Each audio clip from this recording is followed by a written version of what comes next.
Hi, everyone, and welcome to the Provocations, Conversations, Iterations series.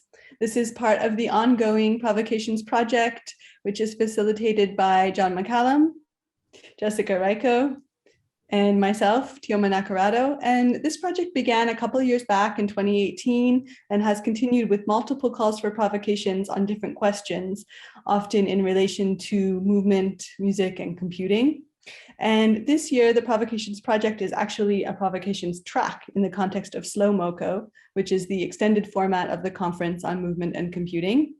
So over the course of 9 months, we've been revisiting past provocations and also collecting new provocations, inviting new voices into the mix. So the idea today is that we have invited some provocateurs, those who have submitted provocations, here to discuss with us the guiding question, which today is, what aspects of your practice and research are invisible to your collaborators?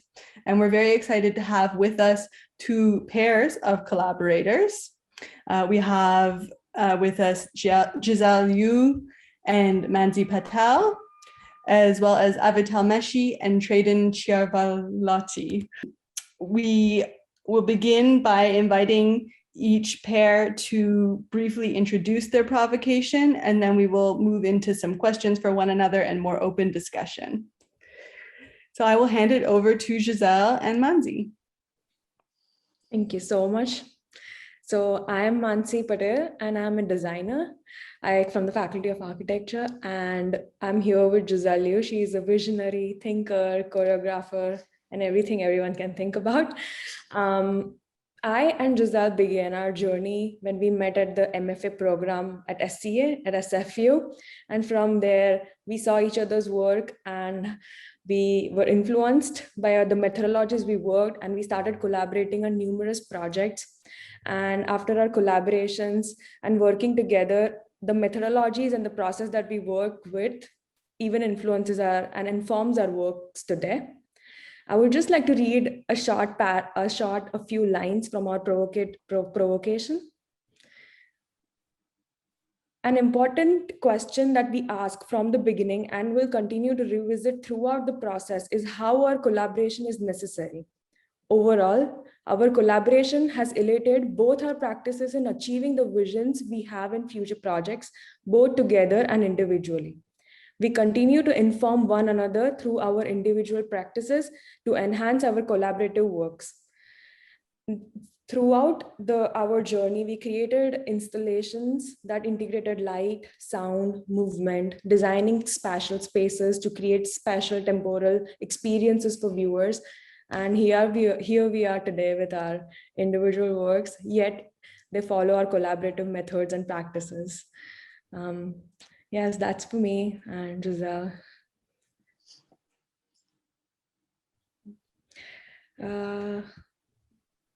Giselle, are you going to add, or should I talk about? You can just jump right in. All right. Okay.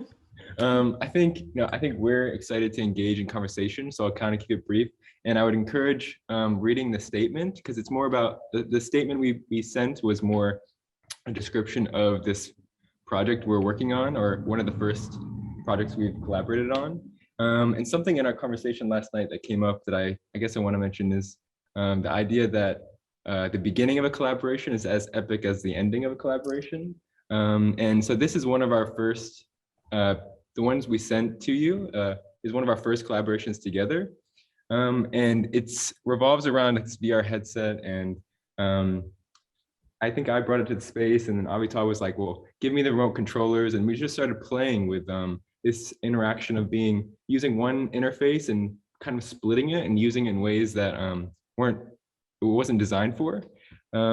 Yeah, so this piece we actually ironically titled Invisible, based on this question.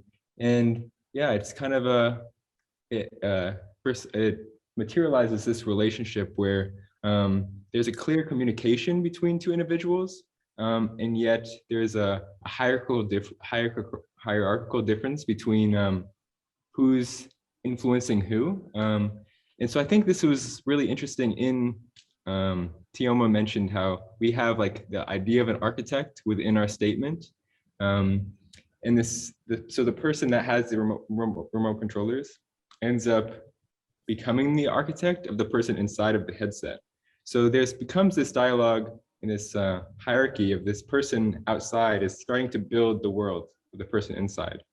So I was curious about in your statement about this idea of harmony in your collaboration. And I was wondering if there is any hierarchical balance between when you collaborate. Is there one, how does the design and the movement kind of find an equilibrium within the end product? Yeah. Thank you so much for your question.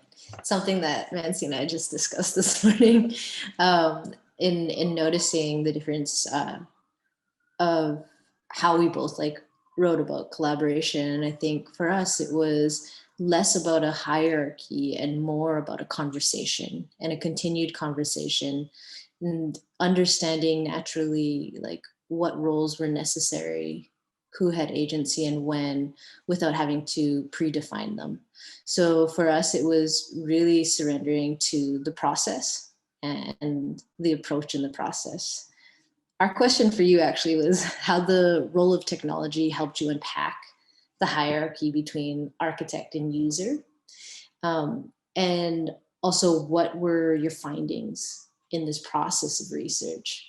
Because for us, when we were looking at the idea of architect, Mansi's background is really in architectural and design. And so learning how structure and form are created and the thought process behind that, we were wondering if that was also your guys' approach and how that unfolded or how you guys were defining that term or experience of hierarchy in the process that, because I understood that it was a work in process that you expressed and presented. Yeah, so obviously the conversation between us is also very essential, but we do find that there are moments in which we have, you know, inability to access each other's worlds or each other's minds, you know, and then it becomes this like invisible space for us. And then when we bring technology into this dialogue, I feel like it has the ability to maybe open some of the spaces, but then close other spaces. So specifically, when we explore our interactions in like this mixed reality situation in which one of us is immersed in the physical reality and the other one is immersed in the virtual reality, suddenly we see that, you know, for instance, when I was wearing the headset, we didn't send a documentation of that, but we tried both wearing the headsets and both holding the controllers. And also we have, like, since it's an in-progress piece, we have a development of that in which both of us are wearing headsets and holding each other's controllers. And then, you know, also we have a piece in which we're like not holding the controllers at all. So we are invisible in this, you know, space. So, and it's interesting how some of the moments, it's like, you know, we can walk and crash into one another physically, like the bodies, we have those accidents in which we don't see each other, so we can crash. But other moments, you have this freedom to express yourself because you are not confined to any reality, not the virtual and not the physical. There is this freedom in these spaces, I believe. That's really interesting. Sorry, go ahead, Mansi. No, it's just interesting when you talked about the accessibility of the gadget that you're using against the freedom that you have, yet there are so many accidents and incidents that happen. And then there is this idea of improvisation, I suppose, from what I can gather of that invisibility, where you said there's a closed space and an enclosed space, but I feel it's like more like an in-between space of where you are at and where the other, from what I saw in the video, from where the other performer is. And I've had this feeling, which I was talking to Giselle about, like there is this virtual reality that you guys are developing in your work, which is an art in itself. So this is this artwork which is envisioned with the idea of the movement that you guys come together, where you unite and bring this movement phrase. So it's like with artwork within an artwork to be perceived as a viewer. And if you have any thoughts over it, like how do you perceive as audience engagement towards how we see your work or your work in progress that's progressing through your research? Yeah, I think I would want to speak about the idea of the artwork within the artwork, and this kind of, I guess I would relate it to something in regards to the idea of architecture versus movement, and the idea of how form then influences the movement trajectory and the actual physical relationship to space. And so I think that you could be viewing that as an artwork within an artwork, the idea of how the movement is then inspired by the physical forms that are restricting or direct guiding that. Yeah, so I think in the virtual headset, it's has a similar quality as, although that the material isn't physicalized, it's not, it doesn't have mass, and you can walk through the barriers that are created in this virtual world, but it has a similar influence on the body. Yeah, I think that is something that's interesting within the idea of what virtual reality has to offer, especially within architecture. I work part-time at an architectural firm, and it's amazing to see, forms that are unrestricted by physical elements or physics in this reality, and to be able to experience them in relationship to movement through a virtual headset, through this augmented platform. Yeah, and so I think that's a way that we talk about the digital and these technologies influencing or revealing some hierarchy, is that there's, these technologies are built by other people, and they kind of define how we can use them, and then how they shape our imagination around, the future of movement in a mixed reality world. Yeah. Yeah, and I feel like as for viewers, like we constantly ask ourselves, so how do our viewers gain access to our realities, And we find that eventually our viewers need to, they don't really gain full access, just like we don't get full access to each other's worlds.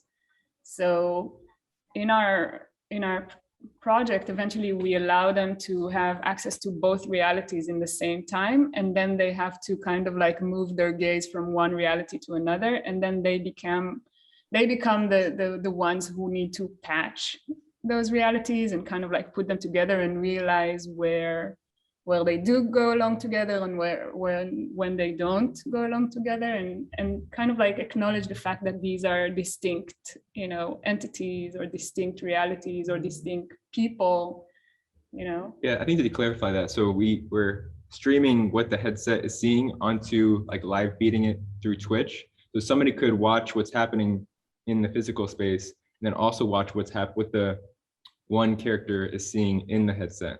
So we're trying to give the audience as much access to the breadth of the experience.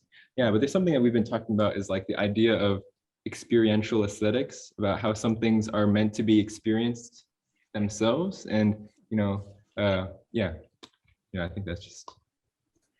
Yeah, it's very interesting because with Giselle, we worked on multiple projects where we use projections as a live feed. It's about idea of, we explore so much into phenomenology and duality of spaces, that we looked into the idea of seeing through our senses and also seeing ourselves sensing. So we use this live feeds where audience interaction sometimes is very dynamically passive, and sometimes it becomes very dynamically active, and it's very interactive. So it's like, that's the thing I think about the mixed realities when we use in our artworks. The agency is quite in a non-hierarchical format, but sometimes hierarchical structure does follow. Yeah.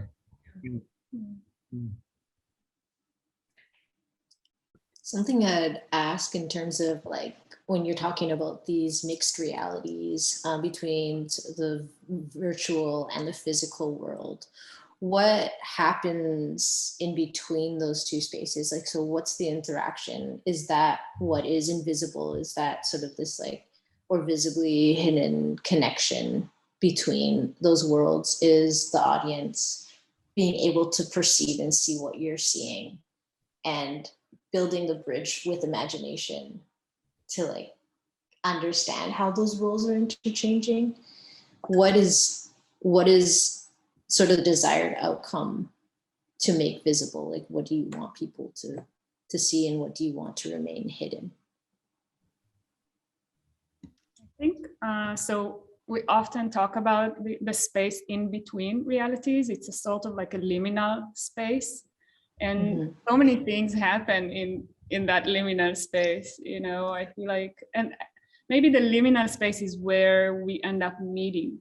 You know, because the other spaces are like, okay, I'm in the physical reality, Treyden is in the virtual reality, but then the liminal space is where we actually come together. And I feel like there are really interesting, strong moments in which we come together. So for instance, those crashes, like we just crash and kind of like sometimes like, especially I fall. And then there are moments in which, for instance, Treyden was expressing in one time that, you know, especially when we did it in outside on the street, on the street.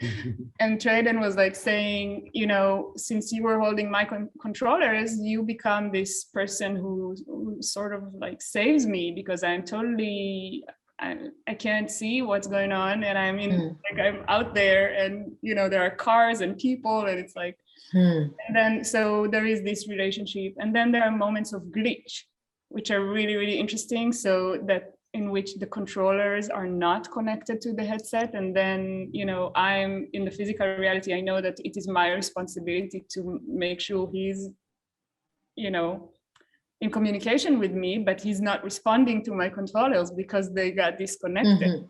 So I'm like, you know, trying to figure out where he's at. And he's like in his whole, like he's in his world, you know, not responding to any of my signals. So then I'm kind of like becoming this lost person. And I feel like in terms of what we're trying to gain, I feel like it's a good reflection of a collaboration, you know, kind of like trying to interact, and sometimes there are glitches and challenges, which you wrote about in your provocation. And we found to be really interesting to think about, like those challenges that sometimes come up in a collaboration, and how do you even deal with them? You know? So we'd love to hear more about it from you. I think when Mansi and I are super intense when we're working. So I think we have a way of communicating, but also knowing like when it's time to just like let things settle and give things some space, and then really going with the harmony of what's necessary, that phenomenological moment, and understanding that. I think there's also trust in those beautiful mistakes that happen.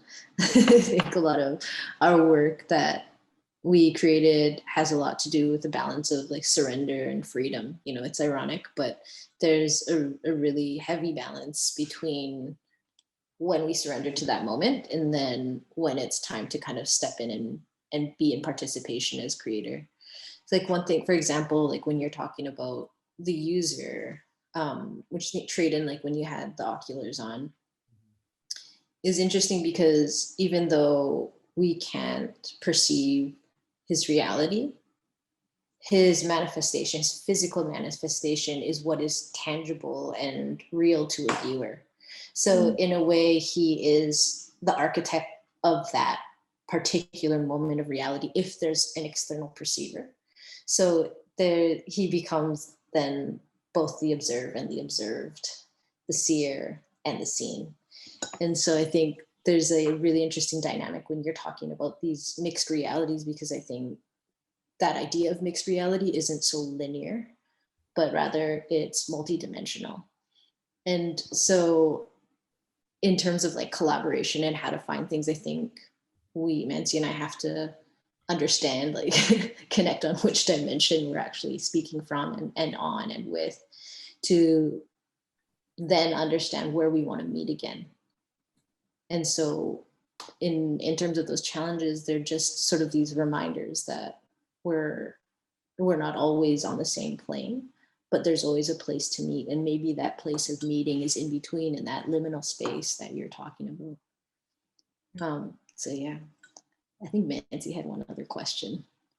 Yeah, but I would just like to add and then maybe take it from there. So since we were coming back to talk about this provocation again after so long, I was thinking for so long that because our practices were so different, and we were on different dimension, as Giselle said, but we always had to come back to the same plane and then talk what we are going to do next, and then how we are going to progress, and what's the research about, and how are we taking things forward, and what are the installations for. And in between that process, I realized there was the slightest thing that we did was begin and end our working days with sketching. It's like a sort of, as you said, the reflections of what you perceived from your partner when you were moving with him in the space, when you were lost, and so at points when he was lost.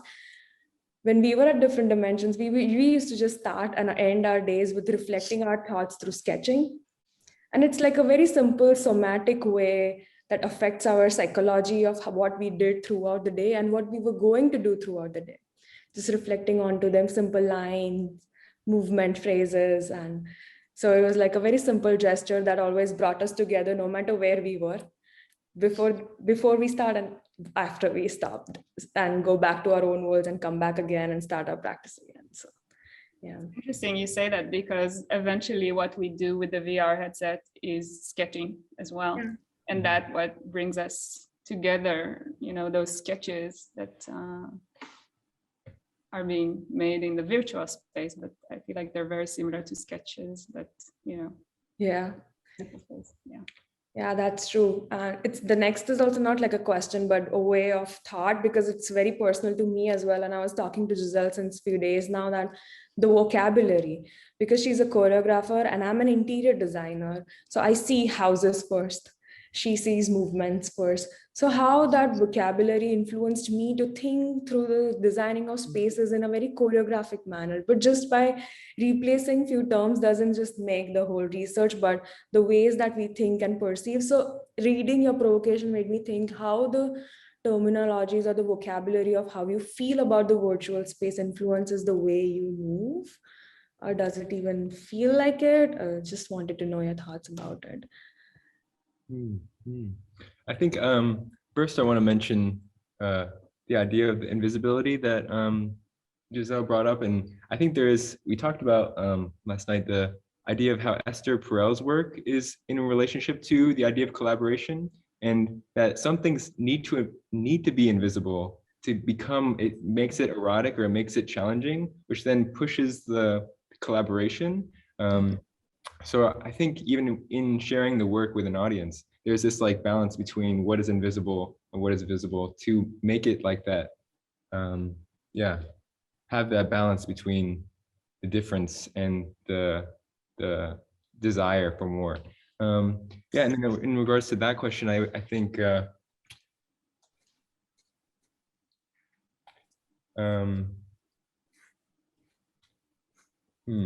I think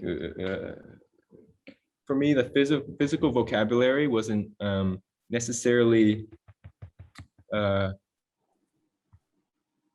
didn't, I think it aligned with the work that we were going with. It kind of just had a natural mutation to like adapting to the influence of the virtual platform. I think maybe because more of my understanding of movement is less of a physical vocabulary of forms, but more of like the intention of matter and matter and movement, and like the momentum of it, and the physics that can shape how that is expressed, or the dynamics of it. And so then I think the virtual platform just added another, gave me another possibility to explore that. But I think maybe Avital has more of a understanding of that. I'm thinking, and we spoke about it last night, I'm thinking about flow, and the idea of flow as being integral to what we ended up feeling. And, you know, once we started playing with this method of like having one of us with the headset and the other one with the controller, the flow was just, you know, it was impossible to even stop. And I think there was a really good balance between having a challenge, which I think is a part of any collaboration or any relationship, but also having some skills to tackle this challenge. And, you know, we found that there was this really good balance between those two. So kind of like finding our skills, our ability to move, it wasn't impossible. Like we found a way to communicate despite being in two different realities. And it was challenging. It wasn't clear what to do, how to move, you know, and I think this is what kept us going. And this is how we ended up entering this, you know, process, which was, you know, flowing forward into like really developing without us even noticing, you know. Yeah, I feel like there's something so nuanced and rich about like the levels of intelligence in a specific area. So when we think about movement, like I think what was the flow is moving is intuitive. You know, it's like we move every day in different physical activities. So when we were using this headset to then influence movement, you know, whether it was me or Avital, it was still intuitive to respond to these elements. But like the physical intelligence is a bit different because I have a background in dance and Avital doesn't. But there was a richness in that diversity, and then it, you know, brings up other narrative elements about like, you know, when you speak about your relationship to movement in regards to interior design and space, I think that's as interesting as a more developed intelligence, because it brings a, you know, this polarization, and then it reflects, you know, different aspects of it that, you know, maybe I would become ignorant to, or, you know, Giselle would become ignorant to because it's so natural, or, you know. Yeah, so I think that's something we found with the difference of language or our understanding of physical language in this specific piece. Yeah, that's true. I feel this parallel with even our work, because how our energies transform or like are transversal into one another, and then it just fuses into this one form and coming together into creating the spatial temporal spaces. I get it. Yeah. Can I propose one more question? I'm not sure what. Yes. We were really interested in the idea of you put non-ego in your statement, and I think we when we came across this, we immediately like associated with Freud's idea of the ego, the superego, and the id, and other like ideas of ego. I think in more of our pop understanding of what ego is, and I think it's just so essential in the idea of collaboration, like where the ego lies within that partnership. And maybe there's like a collective ego that kind of like forms through that, you know, working together. Yeah, so I'm interested what the experience of like what you experience as non-ego, or what that relationship, how that is manifested in the work or in yourself. Yeah. Do we have time to answer this question? I just want to check. Yeah, I think Mansi and I both come from, Mansi, and correct me if I'm wrong, please, but we both come from a more of an Eastern concept of consciousness, and a large part of our work was exploring inner and outer realities. And when you're deep diving into those worlds, especially with somebody else, that you really have to remove, like, not remove, but you have to understand what your conditions of experiencing those worlds are, and then surrender those to your partner, like so that they can create in their experience of it, so that you can experience and then see the other possibility. And I think that goes back to the natural flow of conversation versus our personal, like, kind of understanding of hierarchy. It was just intuitively knowing and intuitively having the sensorial reality to what was necessary consciously for our conscious experience, rather than saying like, okay, well, this is what I know. here's how it is. Because I know with movement, I found Mansi's movement so beautiful.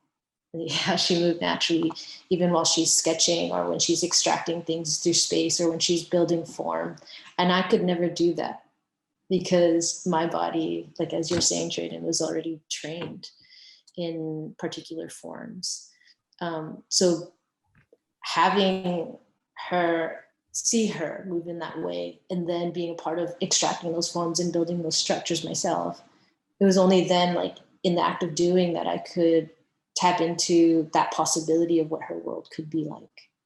And so if I had an ego and say, well, but this is what dance is, then our collaboration wouldn't work, because I would never be able to fully experience, and I'm never going to be able to fully experience her as a person or her movement, but to fully experience what I needed of her in that time to understand the other possibilities of movement and form creation, and understanding like kind of inner and outer worlds, what is material and immaterial. We use light in the way of exploring its materiality and immateriality to create space. So in the same way you guys are talking about that virtual world, that's sort of how we use these extractions of light to create those other realities. So for us, that's the use of technology opens this portal to seeing differently, to experiencing embodied seeing differently, versus just taking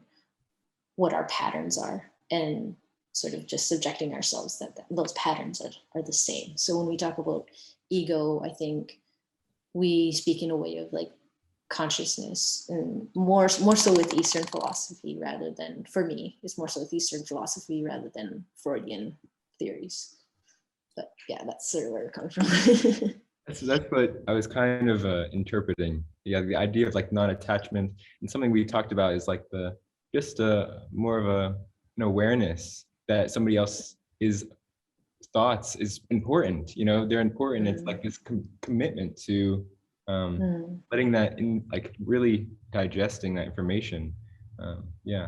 Yeah, we also had like a discussion around it in terms of like being polite and, you know, respecting the other, and, you know, maybe, and we have like disagreements in that sense, because, you know, I feel like sometimes, you know, you want to be there for the other and respect their, you know, position, but other times, you know, you're just being polite. So I feel like, you know, like having a conversation in which you are not only polite, but you're also genuine and honest, and really, you know, understand that in order to, you know, make progress, you can.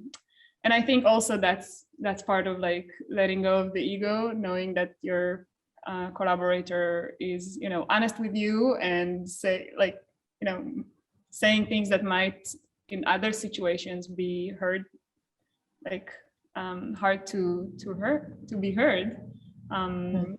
But yeah. Thank you so much, everyone. I would love to continue this. We need to wrap up, but I really appreciated the windows that you each gave us into your collaboration. And I heard, you know, a lot of emphasis on words like flow, harmony, trust, bridging, etc., but also about challenges and difference between your approaches and practices. And so I really appreciated these different entry points into this discussion of invisibility in collaboration. Thank you. Thank you. It was a great conversation. Thank you all. That was wonderful. Thank you.